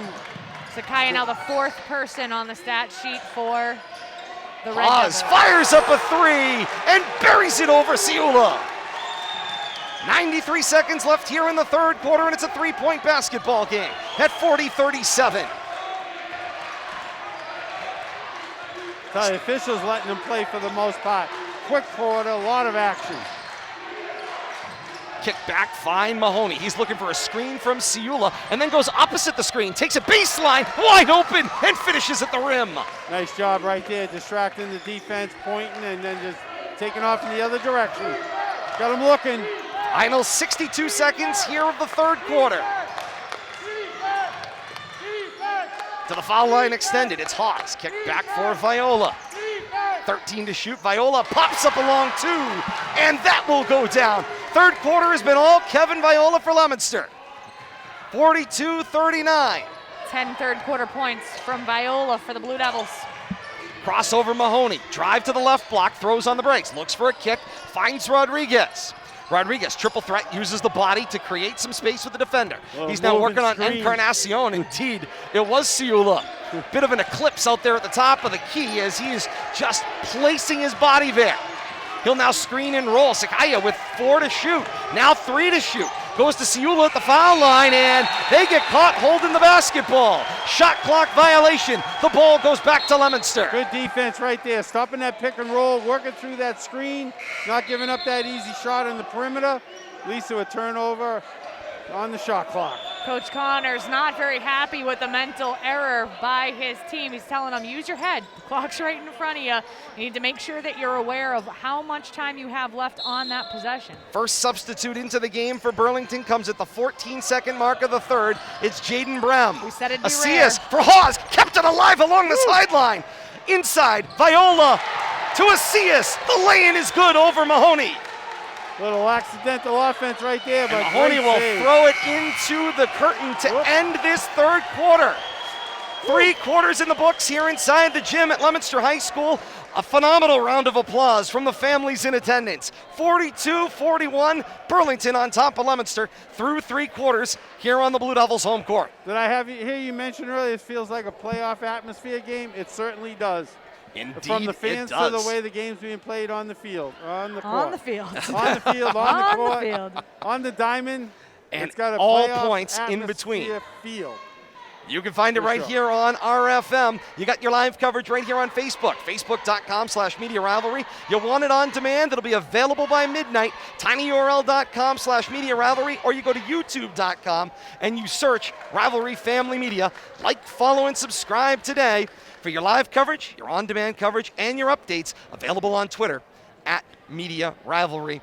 Be a part of the action, and we're right back with you once again coming up on Friday night. It's Leominster and Wachusett, this very same boys basketball team here on the floor at the gym at Leominster High School. Radio action joins us at 6:35 on the K-Zone. We got your 25-minute countdown to tip-off. We're with you at 6:45 here on RFM, and tip-off is at 7 o'clock for Leominster and Wachusett. That game has some playoff consequences as well. Yeah, I'm looking forward to that. Starting to get into the heart of the schedule here. You know, expecting good basketball every night we see them. Final 8 minutes of regulation posted on the board. It's 42-41 Burlington as we start the fourth quarter, and Leominster's got the basketball. 5 Blue Devils now on the offensive stat sheet. Gonna need more people to score. Because the man with the basketball right now needs some help getting double teamed all night long. Dada will drop it off for Acias. Down to the low post, finds Haas. Got trapped underneath the basket, feeds out to Encarnacion. Juggled the basketball, got the shot up. It won't go, and the rebound is a loose ball rebound to Rodriguez. 30 seconds gone by here in the fourth quarter. Rodriguez through to Mahoney. 18 on the possession. Left-hand dribble. High dribble. Mahoney gets the shot away. It will not go. And the rebound down for Encarnacion. Up floor. Nice catch by Haas along the baseline. He'll drive it back for Dada. Put it in the hands of Viola. It may have been on the base. Indeed, it may have been. Here's the drive. Acias throws on the brakes. Haas sends it back to Dada. Top of the key. 10 to shoot. Dada with the left-hand dribble, tries to create some separation, back for Viola. Viola's gonna drive, throws up the runner, and that will go at the shot clock buzzer. Leominster reclaims the lead, 6:44 to play in the fourth. It's 43-42 Leominster. Viola with a team-high 17 points for the Blue Devils. I was Billy, about to say, he's found some magic tonight, Kate. And most of them have come in the second half. 10 of them in the third quarter alone. The deflection on the way into the corner finds its way to Rodriguez. Now for Ellis, stripped of the basketball. And in transition, Viola ahead for Dada in the double team. He draws the foul, and Dada's got 2 coming from the line. Hey, Viola's everywhere tonight. There's more than one Viola on the floor tonight, I think. Certainly seems like it. Smallest guy out there, and he has certainly made his presence known, and of course has led to the question, how does Coach Connors continue to double Dada, who is of course the more consistent shooter, when Viola right now has got the hot hand? Well, I think as time winds down, and Kate, you can probably bear this out. They might have to change up a little bit. I mean, right now, it hasn't been until the third quarter where Leominster was able to actually make that adjustment and start distributing the ball to somebody other than Dada. Dada books a pair, and Coach Kevin Grudgefield asks for a timeout, his first of the night. 6:21 to play here in the fourth quarter. Leominster has inflated their lead to 3 at 45-42. Tell you, back and forth, pretty much what we expected, and both teams have delivered tonight. Right now, Leominster Blue Devils with 3 individuals on the offensive stat sheet that have double-digit scoring right now. As we said, Kevin Viola with a team-high 17 points, Warren Acias with 10, Justin Dada with a very quiet but 12 points, 8 of them coming in the first quarter. So right now, distributing the basketball to a couple of additional people other than Dada, not putting that directly on his shoulders because he's still taking that double team. Kevin Viola has stepped up, especially in the third quarter, with 10 points coming from him alone in the third quarter. But we're going to go down the stretch. They have a 3-point lead to the Leominster Blue Devils. And talk about a lightning quick basketball game, by the way. Remember, there was a delay getting this game started. We are only a little after 8 o'clock real time. And this one started after the appointed 7 o'clock start time. Billy, I might get to go to bed at my actual bedtime. You know, I did mention earlier, the officials allowing this controlled chaos, blew some timely whistles, calmed things down, but for the most part, letting them play. An incredibly well-managed basketball game tonight by these two officials. 6:18 to play here in the fourth quarter. 45-42. Ellis takes it end to end, and with the double hand scoop, gets it up to go. Where's the defense there? Coach Grutfield's not going to be happy about that. Especially out of the timeout. Exactly. 45-44. Leominster's lead is 1. Asias down the lane, goes left of Ciula. May have taken a little body, but the officials say he was straight up and down. Mahoney's got the ball in transition. Chance for Burlington to reclaim the lead. A defense chant comes from the family-only crowd, trying to get behind the Blue Devils. Rodriguez strokes it from the left side. Got to get up in his face. You can't lag back behind that three-point arc. He's going to step behind it and beat you. Red Devils back on top by 2 at 47-45. Rodriguez now with 15, Ciula with 20 for the Red Devils. Haas plays catch with Asias from the right side of the lane. He missed the shot, but got his own rebound. Inside, jump stop, and Asias gets clobbered on the right block, and he's going to the line to shoot 2. Good aggressive move right there. Take it right back to him. Just the 4th foul called on Burlington here in the second half. 9 fouls combined between the two teams. It's been intense basketball, but generally speaking, fairly clean basketball. Yeah, officials have done a good job talking to the kids, calming them down. You know, that double foul kind of let them know they were watching. But continue to let him play, which I like. Macias 3 of 5 from the line so far tonight. And the third one brings Leominster within 1 once again. Opportunity to square things here at the 5:19 mark of the fourth quarter. Anasias completes it. 47 all, 5:19 to play here in the fourth quarter. Ellis will bring the ball up floor. With the right-hand dribble through the lane, Viola tried to strip him on the fly. That should be on the floor. They do. The signal is on the floor. Coach Connors tries to buy it. Was a shooting foul. He's not going to get it, and it didn't look like Ellis ever tried to transition the basketball to go up.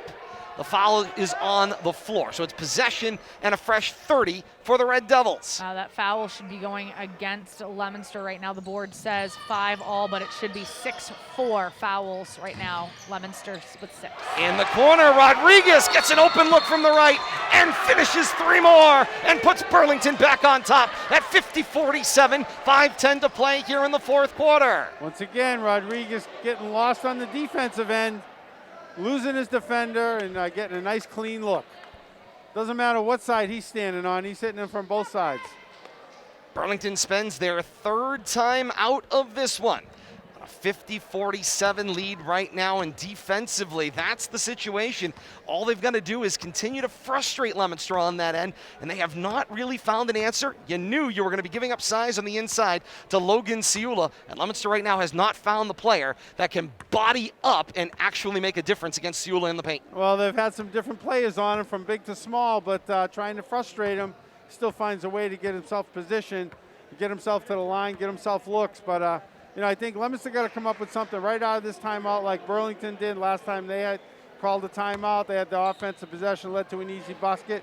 Leominster's got to come right down, get an easy bucket out of this timeout, and then come back and play some defense outside the arc. Get that defensive stretch outside the arc. 5:10 to play here in the fourth quarter. Out of the Red Devil timeout. They enjoy a 50-47 lead off the made three-pointer. Viola can run the end line on this inbound. And he will drop it off for Asias with just the token impression for Sakaya in front of him. Asias tried the little in cut with Viola, got it to him. Now finds its way to Dada. Dada takes it back toward the top of the key, drops it off for Asias. Then to Encarnacion, drives baseline. There was a clear out, a miscommunication on the switch, and Encarnacion finishes the 2 at the rim. Good job by Encarnacion recognizing the mismatch. Ellis pull up in the lane, doesn't go. Rebound down for Viola. Throws it out in front of both Asias and Dada, and Asias is able to corral and slow things down.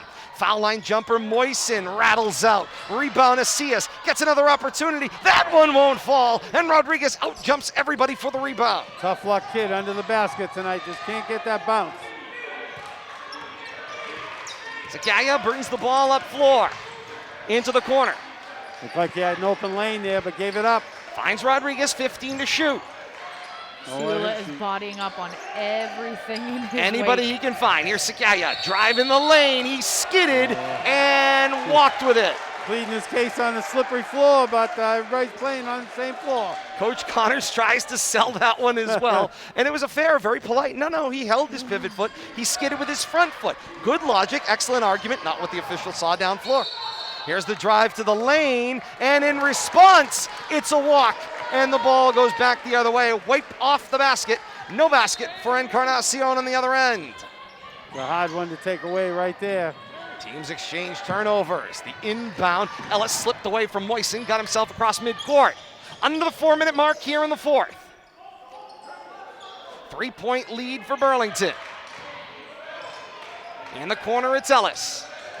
Floated inside, finds Viola, and ripping it away is Viola. Up floor for Dada, makes the completion from the tough angle. Dada got the shot off, but he got bodied off the play by Sakaya. Good, nice job right there, boy. Good look up court. 3:33 to play in regulation, a 50-49 lead for Burlington, and at the line goes Dada shooting a pair. Physicality in this game has just been absolutely impressive and tremendous to see.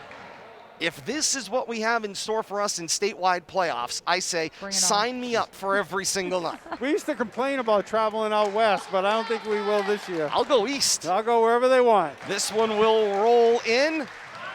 It will be nice to travel east for a change, maybe, if that's what it comes to. We always seem to be going to Holyoke or Springfield or Chicopee. That could be Eastern Mass. Indeed, and Dada rattles that one home. We still could be going there, by And the way. Leominster reclaims the lead at 51-50. Just, FYI. 3.5 to play here in the 4th quarter.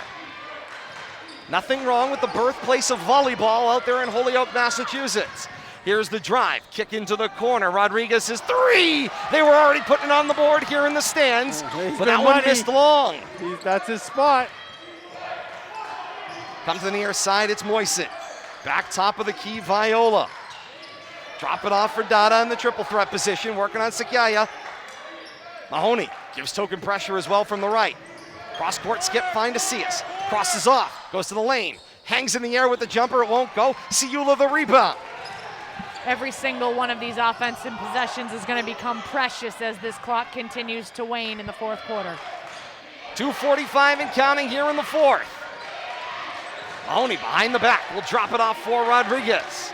Rodriguez will take his time back toward the half circle. 10 to shoot on the possession. He lost the handle. Asias has got it. 2-on-1 if they hurry. Asias takes it to the lane. No basket. Offensive foul. The whistle sounds as Asias runs over Mahoney. Textbook take of the charge. He planted his feet and went straight up for it, and Asias mowed him over. Man, second charge Mahoney is taken in the second half, too. 7th foul billed against Leominster. It's an offensive foul, so it will not be a shooting foul. 2:25 to play here in the 4th. Bonus the rest of the way for the Red Devils. That does not roll off the tongue as easily. Indeed it does not. Here's Rodriguez. Jump stop, right block. Feed it out Sakaya.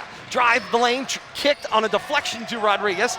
Now tries to re-corral, throws it into traffic. Up floor, it's Dada on Mahoney. He was able to separate the basketball, and the shot was missed by Dada. Leominster's lead is 1, under 2 minutes to play here in the 4th.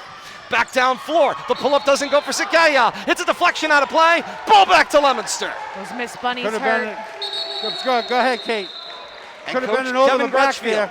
spends the timeout to stop the clock. 1:52 to play here in the 4th quarter. 51-50 is Leominster's lead, and they are white-knuckling onto this one. 1 point lead for Leominster. They do have the possession arrow in their favor if it comes down to a held ball or something that goes to the arrow, but Leominster got to get something out of this possession right here. Timeout, set something up, make this one productive. So much action end to end, and for Leominster, it's just the start of a busy week. Leominster and Wachusett comes your way on Friday night. That's January the 21st. K-Zone Radio with us beginning at 6:35 for our countdown to tip-off. Walking toward that 7 o'clock tip. We'll have the stream for you here on RFM beginning no later than 6:45 for Leominster and Wachusett Boys Basketball back here in Central Massachusetts and right here on Facebook.com/Media Rivalry.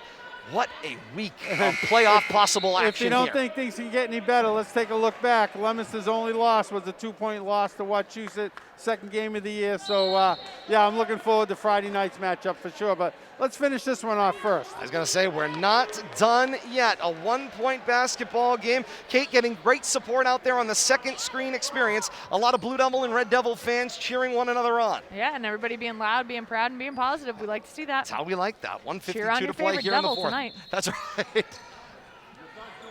Kate's post on Twitter absolutely summed it up well. We'll take 2 Devils, Red Devils, Blue Devils. We'll take that action out here. We love it. Up court. Find Encarnacion with some space on Ciula. He goes hard to the floor, and he missed the shot. Was No hurt. call.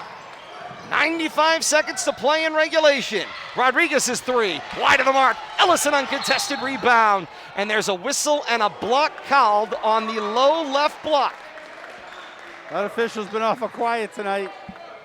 Decided to blow the whistle right there. It's going to lead to a 1-and-1 opportunity. The 8th foul called against Leominster. 1:27 to play here in the fourth quarter. Ellis with the opportunity to tie the basketball game. Blue Devil families in attendance get behind their defense. Ellis's shot misses the mark. Moisten's got the rebound. Up floor, he finds Encarnacion, drops it back to Viola, and across half they come as Leominster goes right to left. Time to think about the clock here, And too. Coach Grudgefield says, timeout. Wants to talk some strategy. Good job, We Coach. talked about it. As this clock continues to wind down, every offensive possession is going to be absolutely precious. And right now, with the amount of missed layups that Leominster has had, their inability to get multiple shot possessions when they're in the offensive end, and their inability to wind the clock down before making a basket. Right now, I think it's a fantastic timeout by Coach Crutchfield, because when you have high school athletes, you need to essentially remind them there are X number of variables here that we need to think about before we take a shot. Even if you've got an open look, if it's not perfect, it's kind of like if it's not a 2-0 count and right down the middle in baseball and softball and you don't swing at it, same thing here. These possessions are far too precious. I couldn't agree more, Kate. And when you look at the numbers, maybe 2 possessions each way. If both teams look at the clock as their friend, we'll have to see how the teams play it here coming out of this timeout. 1:16 to play here in the fourth quarter on the reset. Leominster's got the basketball. They also have the possession arrow. Fouls are 8-5, more called against Leominster. The bonus the rest of the way for Burlington. They've got 3 fouls to give before they put Leominster at the line. Two fouls to give, excuse me. 1 foul to give. The second foul will put Puts them them at the line. That's correct. Proud of you for correcting them. We'll get it right. Proud of you. And here we go. Oh, Out of the timeout. Almost went back court on that inbounds. Indeed. Good job right there, though. Recognize it. Viola to Encarnacion. Wide open. Throws up a 3 and buries it. Final minute of the fourth quarter. It's 54-50. And that one, 2-0 count right down the middle of the plate. You give the wide open shot to the player least likely, and he's able to finish. Mahoney, the drive, shot thrown up. It's deflected out of play, and the ball will stay with Burlington. 19 seconds to shoot, 49.5 seconds left here in regulation. 3 Blue Devils going after that rebound. The roof of the building may not hold this one in. Ciula, hot at the top of the key. Viola jumps the lane. Viola to the rim. Wide open lay-in, and it's good. 56-50. Made that one. Team high 19 points by Viola. Rodriguez to respond. Caught the side of the basket support. Dada's got the rebound. Sakaya's got to give the foul, and whistles on the floor. Blue Devils fans in attendance celebrate. 31.5 seconds left here in the fourth. 56-50. Leominster with the lead. They're coming down here to shoot, but it's not a shooting foul situation. People are pointing at the Not clock, and I think the officials have figured it out now. This is not a shot situation. Correct. players got to get back and play some Sixth. play some ball here. Just the 6th foul billed against Burlington in this second half. Possession, let's eat some clock. They're going to have to foul. They're going to give it right away. You just want to get it in the hands of the right shooter, if possible. Want to get it The to inbound, Dada. thrown away! Oh. Mahoney to the basket. He lost the handle. Out of play, and the ball goes back to Leominster. Oh my! Wow.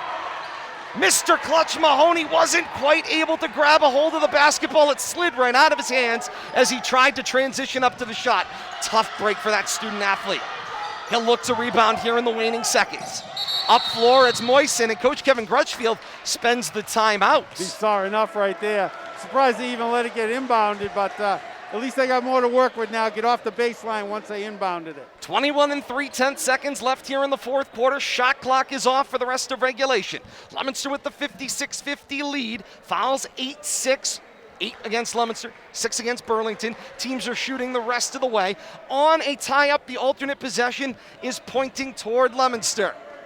Tell you, we expected a whale of a ball game, and that's exactly what we've gotten. Back and forth, leads exchanging, in-your-face defense, closely called by the officials when necessary, just enough to keep both teams under control somewhat, but for the most part, letting them play it and settle it on the court. It's been a fabulously officiated I agree. contest. Absolutely. Wholeheartedly. From Don't start, agree with every call. start to finish. But Fabulous. I think they've done a great job, balancing out the game and letting the kids play. Proactive officiating, but the whistle has not come out so often that you've noticed anything and essentially encumbering the pace of play. It's been, in my estimation, it's been masterful. Allow controlled chaos, and they've That's done right. a good job of it tonight. The inbound out of the timeout.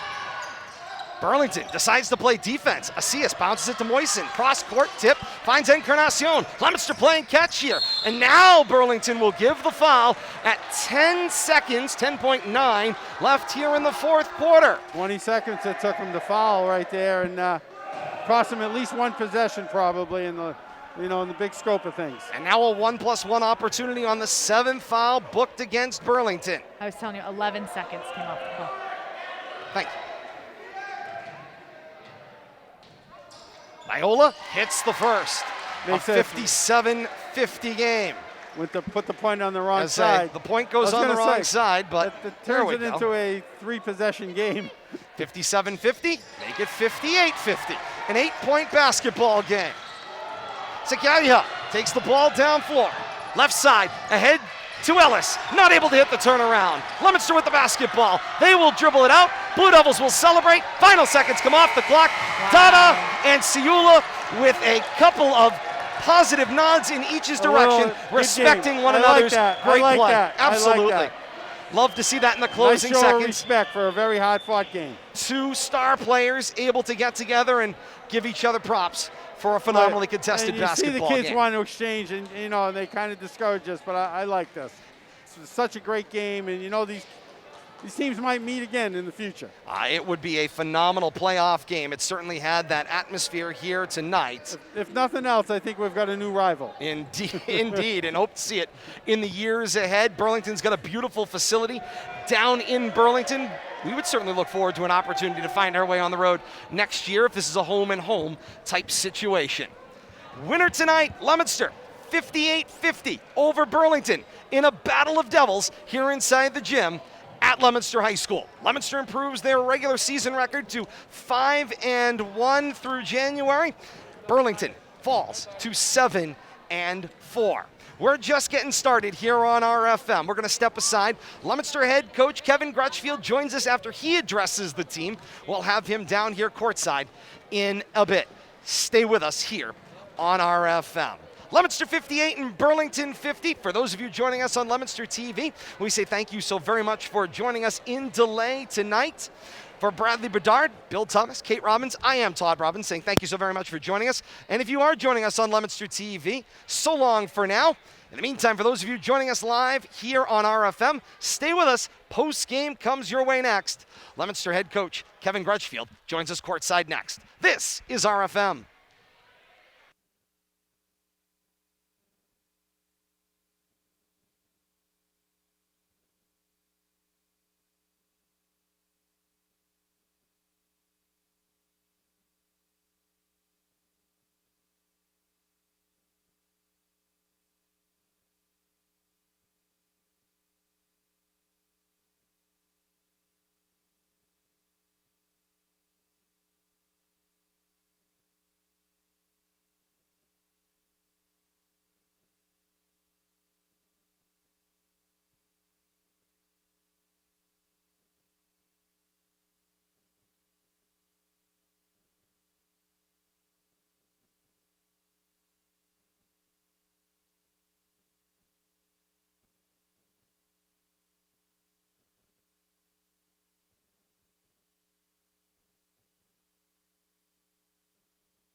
Back inside the gym at Leominster High School, Todd Robbins, Kate Robbins, Bill Thomas still joining you here on RFM. We appreciate your patience.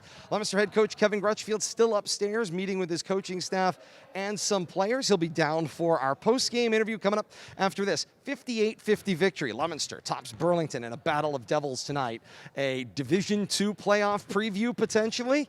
We'll find out more when we talk to Leominster head coach Kevin Crutchfield in a matter of moments. You stick with us right here. This is RFM.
Back courtside inside the gym at Leominster High School, 58-50. Leominster, a winner over Burlington tonight.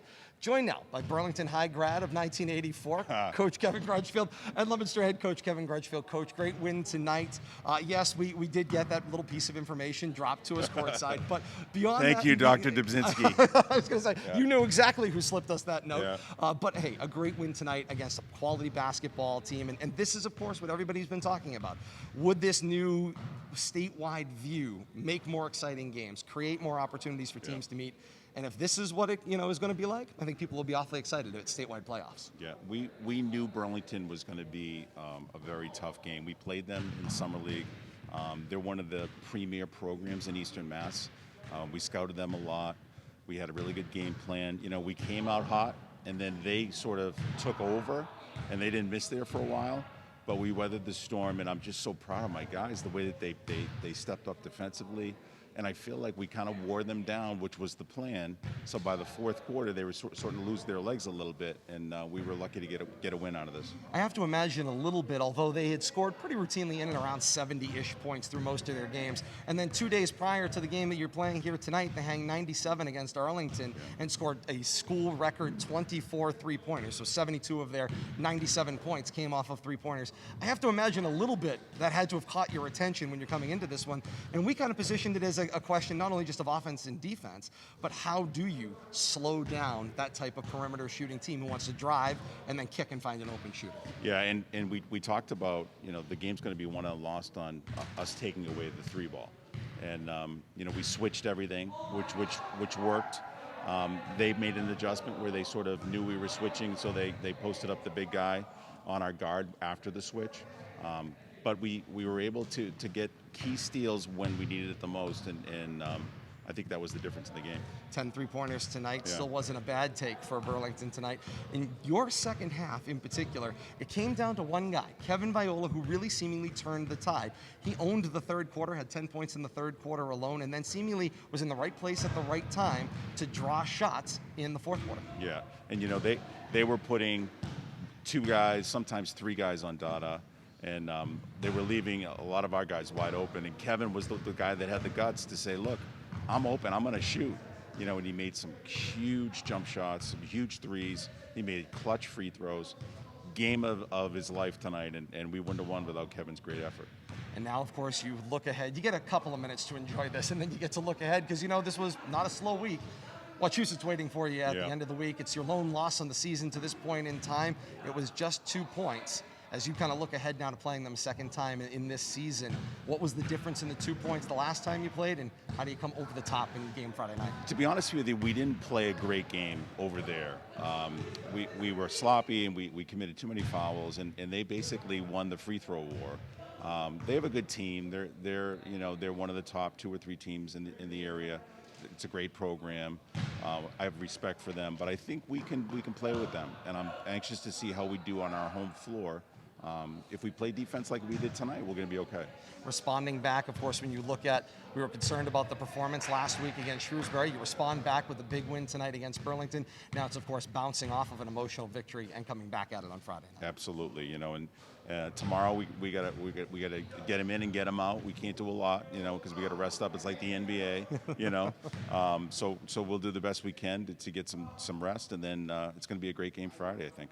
58-50, Leominster winner over Burlington tonight. Coach, go enjoy it, at least for a few minutes. Oh, I will. And then we're right back at it on Friday night. We'll see you there. Final right. word here from the gym at Leominster High School when we continue. This is RFM.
Back inside the gym at Leominster High School. Post-game rolls on. Leominster a 58-50 winner tonight in the Battle of the Devils. Blue over red, 58-50 here inside the gym at Leominster High School. Back to our courtside broadcast position. Todd Robbins, Bill Thomas, Kate Robbins, and you. Thank you so much for hanging with us as we continue here post-game tonight. Leominster with a big victory. You heard it. You could hear the excitement in Coach Kevin Crutchfield's voice. It was the type of victory that Leominster needed, that they wanted to get. It's the type of season-defining victory that when you look at the weeks ahead gives you your 5th win of the season to this point, awfully early, having only played 6 games to Burlington's 10 that they've played already. So Burlington's halfway through their season. Leominster just really nearing that halfway point, not quite there as of yet. Type of victory that Leominster certainly can launch themselves off of. And they got a big launching pad to go into with that Wachusett game on Friday night. Kate's got our final look at the stats tonight for a 58-50 victory, Leominster over Burlington. It's an exciting one. Excited about what Coach Kevin Crutchfield was saying, kind of validated some of the things that we had seen, so I know we'll talk about it, but let's get to the stats first and foremost. So first on the Burlington Red Devils, it really does not roll off. I was going to say, well. Red Devils? It doesn't. I like Sun Devils better, personally. It's Arizona State, Sun Devils. Yeah, I struggle, I'm not going to lie, but I'll get it taken care of. I'll do it. I'll do it right. So the 8-point deficit, obviously, with final score, scoring 50 points on the night as a team. Other team notable totals: 2 of 5 as a team from the line, 23 rebounds, 17 turnovers. Individual notable statistics for the Red Devils: Mahoney ends his night with 6 points, Sakaya with 2. Rodriguez ends his night with 18 points. He had 6 made threes on the evening. Every single contribution to the stat sheet from Rodriguez was from behind the 3-point arc, so he was electric out there. Ellis ends his night with 2 points, and then Viola ends his night with a team-high 20. He was 2 of 4 from the line. Now we shift gears over to the Leominster Blue Devils. Before you go past that, Kate, just quickly, he was scoreless in the 4th quarter based on what I'm looking over your shoulders. Scoreless in the 4th quarter, and Coach Kevin Crutchfield had talked about it. I mean, the Red Devils seemingly starting to potentially lose some of that steam in the 4th quarter, and Viola, especially in the 3rd quarter, was so physical. And again, we had seen him in the entire first half really take exception to some of the physical contact that he was taking, and he just dished it out in spades in that 3rd quarter. But very quiet in that 4th quarter was Viola, but team high 20 points on the night. And I got to say, Bill Thomas, Viola was a different kind of basketball player, I think, than we expected. I was expecting of the players that were going to be on the floor, he's the most physically imposing. I expected him to be more of a post player and a presence, and he certainly was all of that. He occupied a lot of space on the defensive end as well as the offensive end. But in that first half, he did a lot of shooting out beyond the arc in his own right and was able to put points on the board. 4 threes in the first half. I mean, that's not what I expected. And I saw him during warm-ups, and I was trying to get the numbers to match up some names on who to watch for tonight and who was in the starting lineup. And he was a player that caught my eye. He was hitting a lot of shots for a big man, hitting them from outside. He liked the baseline threes. But I thought that Leominster did a great job, even on the switches in the 4th quarter. You talked about being scoreless. The coach mentioned that they were running switches, then trying to run that pick and roll off the guard, posting up a big guy against a small defender. But I tell you, whichever defender got stuck on him in the paint, they did a great job harassing him, bodying him up, getting him aggravated, frustrating him a little bit, and taking his spot away. And I think that really made the difference in the 4th quarter, was shutting him down, because he shot Burlington back into the game in the 2nd quarter, 3rd quarter. But he was really quiet in the 4th quarter, and it showed. And I give Leominster's switching defense and the aggressive play of the guards when they know they were in an overpowered position, but bodying up and just getting the frustration level to rise a little bit, just enough to get him off his game. So I thought the Leominster defense did a great job, just turning around that aspect, and then taking over on the offensive end, too, to cap it off. There'll be a moment in this basketball game that I remember that I thought of itself was a bit defining, and I remember it was right down this end of the floor, and I was looking right straight in at it. Viola was on the inside, and who was matched up against him defensively? It was Kevin Viola, who was the man of the night tonight. And Viola literally looked like a rag doll as he was getting bounced around left and right, and Viola was standing right on him. He was pesky. He stayed on top of him. He was able to actually body up against him a little bit. I mean, as Kate will tell you, this is not a game of personal space. So if you have personal space issues, this isn't the game for you. And Viola certainly was not afraid, even though he was very much within the in the weeds, so to speak, or within the trees on the interior. And you know what? Didn't look phased by anything. Not in an that enviable action as well. position on defense to be in. Indeed, it was not, but he hung in there strong, and that is an impressive performance that will stand out to me tonight, that I'll remember kind of as one of those stills that sticks in your mind. Let's take a look at the Leominster side of the statistics, Kate, in this one. All right, Leominster, of course, the 8-point winner in this one, scoring 58 as a team. 12 of 14 from the free throw line were the Leominster Blue Devils. A massively productive performance from the free throw line. As a team, 30 rebounds, 9 steals, 10 turnovers for your Leominster Blue Devils. We remarked on it early on that very few Blue Devils by the halftime had contributed to the offensive scoring stat sheet. Only 4 at the first half. By the time we finished the game, 6 Blue Devils make contributions on the offensive stat sheet. We will start from the bottom up because I got to talk about our guy, Kevin Viola, at the end. Haas ends his night with 3. Encarnacion ends his night with 5. Dada, a very nice 14 points considering he was double and triple teamed for the vast majority of the evening and was 4 of 4 from the line. All of those free throws coming in the fourth quarter, so huge contribution there. CS ends his night with double digits on the scoring sheet. He ends his night with 12. He was 4 of 6 from the line for the Blue Devils. Moisen ends his night with 3, and then the man of the evening, I'm going to give him player of the game, and nobody's going to say anything about it because I double dog dare you. Kevin Viola ends his night with a team high 21 points, 4 of 4 from the line. All of his points coming after the first quarter. So he essentially places this team squarely on his shoulders. And as Coach said, and we had talked about it as well, as soon as you saw that double and triple team against Dada, as soon as you saw his scoring really limited because he was so bothered, not in a bad way, but he was bothered by certainly. the amount of the Harassed. traffic Yeah. in his general vicinity. I mean, I'm bothered It limits if you get within, it limits your options Yeah. when you have that much going on. if you're around within the same gym as me, I'm bothered. So kudos to him for being able to take on 2 and 3 players. And as we remarked, if you have a player on your team who's double or triple team, that means there are other people on your team that have beautiful looks at the basket because nobody's paying attention to them at that moment in time.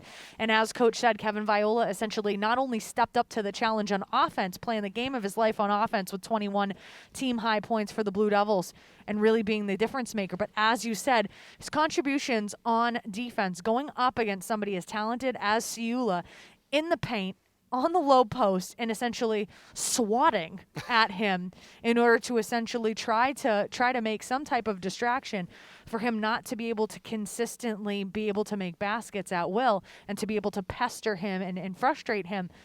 Absolutely the game of his life, and Kevin Viola, player of the game, bar none. 21 Don't points. say anything otherwise. 21 points in total. The 5 points at halftime, though, makes the note. 5 points in the first half, all in the second quarter, and then gets the 10 in the third quarter and adds to that total, going to the total of 21 in this one. And, of course, you know, as we said, because of the truncated timetable and the games that were lost here, Leominster's schedule is going to be very much compact, as is most of Central Mass, because, as you can see, Eastern Mass got 10 games in before the holiday, give or take. They had their stoppages after the holiday. Meanwhile, Central and Western Mass, they didn't quite have that many games in by the time they hit their COVID pause. So now they're coming out. They've got a bit of a truncated timetable. And so, Bill Thomas, what does that mean? That means Leominster comes right back at it on Friday night, and it's Leominster and Wachusett here inside the gym. Yeah, you got to get every game in you can, and you can't overlook anybody. But this coming game on Friday night's not a game you're going to overlook. You know, you're looking to avenge a loss earlier in the season. You don't know how many games of your 20-game schedule you're going to get in. So every game is precious at this point, and soon we're going to start seeing the standings come out, and as far as who's going to be the top teams and where they're going to start falling. So games are going to become even more important when you can look at that math and really see how you're going to be affected going forward. Nothing better than to start tonight against a new opponent to kind of set that tone, but you know you still got the meat of your schedule locally, and it's going to start Friday night. And you and I are going to love to talk about that. Leominster's record against what Bill Thomas just termed as new opponents, very good in years past. You know, wins over Holyoke in the past decade, win over Putnam High School out in Eastern Mass, wins over Asai Tech out in Western Mass, win later on over New Mission High School a couple of years Boston. ago, which was an excellent school that came in here, and now we'll win over Burlington tonight. And I love it. I love this perspective, opening up things. Not that I don't love the Midwatch and that local, homey feeling league, but I just like the bigger vision of looking at Massachusetts as a larger state and being able to find new matchups. Well, a couple of things to remark about that. One of the things, and again, kind of hearkening back to what Coach Connors had talked to us about in our game prep, the idea that the previous ideology relative to the playoffs was you play your league schedule, make sure you're 500 by the end of the season. So your non-league schedule, I mean, for instance, if you have a 10-game league schedule or 12-game league schedule, that means that you are able to backfill the other 8 to 10 games with whomever you wanted. As long as you hit that 500 mark, you were playoff eligible. Of course, you wanted to do better than 500 because that would rank you higher in the standings. But as long as you got to that magic 10 wins, we always talked about that. That magic 10 How do you wins. get to 10? Got to play to 500. That was basically your mark of 500 with a 20-game regular season. Now, the understanding of how to become playoff eligible, that mindset has completely shifted. You no longer have those layups. You no longer can essentially conceive of having any type of layoff in your season. Okay, we're going to schedule this one, and this one so that we have guaranteed wins to make sure that we get to 500. No longer is that the case. And we saw, and I know the math potentially is a little bit different with football, but I mean, you see losing records because you have quality losses in Eastern Massachusetts in the football season, and you have a 7-1 Worcester Tech. That's all about not quality wins, essentially. That's all about who your opponents are and their strength of schedule. So kudos to Burlington and Leominster. This is going to kind of be the landscape of making sure that you're going out and getting opponents. I feel for teams in the lower divisions. I feel for teams in leagues like the Cal. Filling out your schedule is going to become very, very laborious. It's going to become very difficult. So that's one of the items relative to the playoff picture that we want to make sure we talk about. With regard to this Leominster boys basketball team, one of the things, although only one loss in the season, I'm mincing here. I'm mincing through minutia because we've seen kind of the Jekyll and Hyde that can be this Leominster boys basketball team. Yes, they beat Shrewsbury the other day. That's not the Leominster boys basketball team beating a team at their best. The loss to Wachusett, coach just told us in the postgame, didn't play their best basketball there. Leominster needs to start playing good basketball if they want to be a contender in the postseason, and they need to consistently get just a little bit better with every game now that they've been able to hit their stride. Try to find that consistency in a very inconsistent world right now, but try to find it because their opponents are only going to get better, and they need to be playing their best basketball going in, and can't afford this Jekyll and Hyde motif. But their record is impressive. I'm mincing. No, without a doubt. And I mean, this is the situation that teams will find themselves in. The good news is that tonight we can not only talk about a quality performance between these two schools, Certainly. but I think for both schools, the long-term benefit of playing each other tonight will bear itself out in the playoffs. And for Leominster, it's an opportunity to talk about a quality win. We meant what we said, by the way. We look forward to hopefully this having been a home and home. We'd love to go down to Burlington next year and bring in this game. They were great to work with, phenomenal fans here, even though it was just in a family-only kind of atmosphere.